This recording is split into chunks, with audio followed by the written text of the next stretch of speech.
მე დაკურვები ხარ თუ რას გვასწავლიან ფულის ან ეკონომიკის შესახებ და მაინც საიდან იწყება ყველაფერი. მაგალითად ვაჭრობა. შენ მათხოვე მე სასოფლო სამუშაო ინსტრუმენტები. მე დავთესავ და მკობის დროს მოგიტან 5 ქოთან ლობიოს. დაახლოებით ასეთი წესი მუშაობდა იქამდე სანამ ფული როგორც კუპიურად აიბეჭდებოდა. ჩინეთში დაახლოებით 1000 წლის წინ სონგის დინასტიაში რეგიონში ცუდან ჰქონდათ უცნაური პრობლემა ფულთან დაკავშირებით.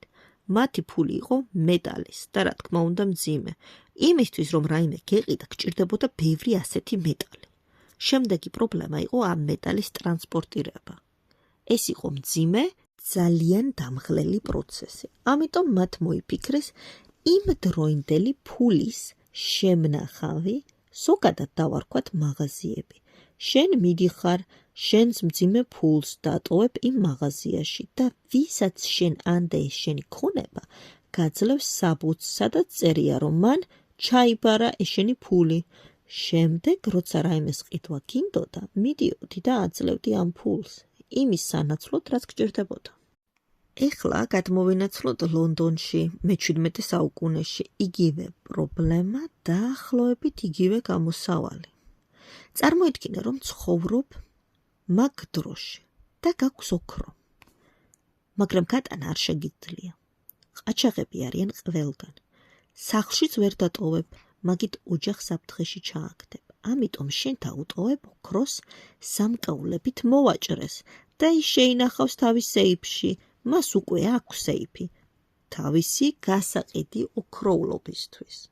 ხო და შენს ოქროსაც შეინახავს, მაგრამ ამისთვის ცოტა ფულს გთხოვს. სამაგიეროდ შენ იცი, რომ შენი ფული შენახულია და თან საბუთსაც გაძლევს, სადაც წერია, თუ რამდენი ოქროს მონეტაა შენახული მის სეიფში. ამ დროს ყველა სხვა მოსახლე ზუსტად შენებურად იქცევა. ყველა ერთსა და იმავე იუველირთან ინახავს თავის ოქროს. ამიტომ, როცა რაღაცის ყიდვა გინდოდა, მიდიოდი და აძლევდი ამ შენს ფურცელს. ესე იზოგებოდა დრო და რთული სამუშაოს კეთებაც არ გჭირდებოდა. იქამდე, სანამ იუველირს თავში იდეა მოუვიდა. აი ეს მთლიანი ოქროები რო აქ ინახება და უბრალოდ დევს. რა მოხდება თუ ამ ოქროს გავასესხებ? და მსესხებელი პროცენტს გადამიხდის. მაინც ვერავინ ვერ გაიგებს. და ვის ფულს გასცემს იუველერი ესე ხელგაშლით? შენს. შენ არც კი იცი, რომ შენი ფულით ის პროცენტებს იჯიბებს, მაშინ როცა შენ ფიქრობ, რომ შენი ფული შვიდად სეიფში დევს, ის შენს ფულს ატრიალებს და ამით პროცენტებს იწერს. მერე იუველირს კიდევ ერთი იდეა დაებადა, რა მოხდება თუ მეტ საბუთს დავბეჭდავ, ვიდრე ოქრო მაქვს.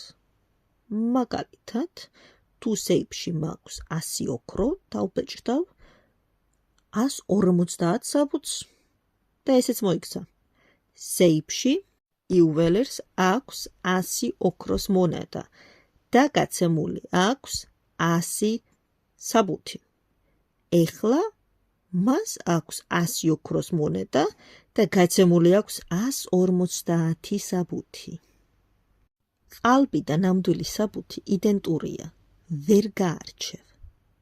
მაგრამ მალე ფასები გაიზარდა, სურსათზე და ყველაფერზე.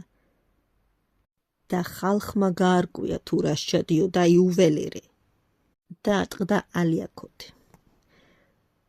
ხო ელოდები, რომ ამ ქმედებას რამე მკაცრი სასჯელი მოჰყვება, მაგრამ მეფე უილიამ მესამეს ძალიან სჭირდებოდა ფული თავისი ომებისთვის. თუმცა არავის არ უნდოდა ფულის ვილიამისთვის ესხება. ვილიამ მესამემ მოიგონა გამოსავალი.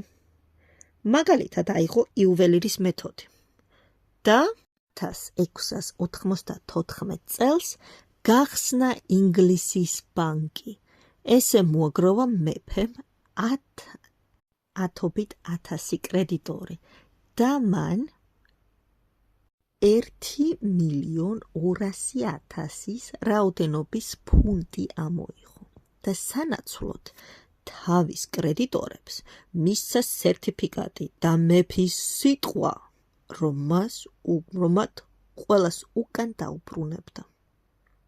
სხვა ქვეყნების მეფეებმაც იგივე მოიმოქმედეს და ამიტომაც არის, რომ ინგლისის ბანკი არის ეგრეთ წოდებული დედა ყველა ცენტრალური ბანკისა.